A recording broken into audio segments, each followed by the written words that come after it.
مطابق مغربی لہر کے زیر اثر شہر کراچی میں گرج چمک کے ساتھ بارش کا امکان ہے، جبکہ بارش کے دوران معمول سے تیز گرد آلود ہوائیں بھی چل سکتی ہیں۔ شہر میں کل دھند چھائے رہنے کے باعث حد نگاہ متاثر ہونے کا خدشہ ظاہر کیا گیا ہے۔ ادھر کوہلو شہر اور گردنواں میں بارش کے بعد سردی کی شدت میں اضافہ ہو گیا ہے۔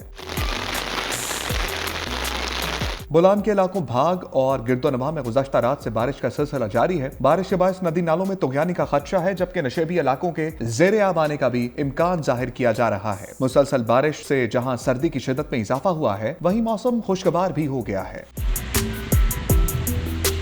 اسی طرح سنجابی اور گردنواں میں بارش و برفباری کا سلسلہ جاری ہے۔ برفباری کے باعث سردی کی شدت میں مزید اضافہ ہو گیا ہے۔ سنجابی کے پہاڑی علاقے وادی شیرین، چویتر، نشپا اور بٹے تیر میں برفباری کے بعد پہاڑوں نے سفید چادر اوڑھ لی ہے۔ میدانی علاقوں میں بارش کے باعث نشیبی علاقے بھی زیر آب آنے کی اطلاعات موصول ہو رہی ہیں۔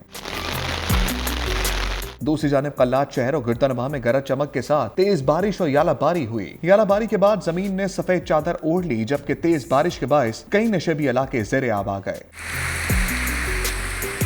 محکمہ موسمیات نے متعلقہ اضلاع کے انتظامیہ کو الرٹ رہنے کی ہدایت کی ہے، جبکہ شہریوں کو غیر ضروری سفر سے گریز اور احتیاطی تدابیر اختیار کرنے کا مشورہ بھی دیا گیا ہے۔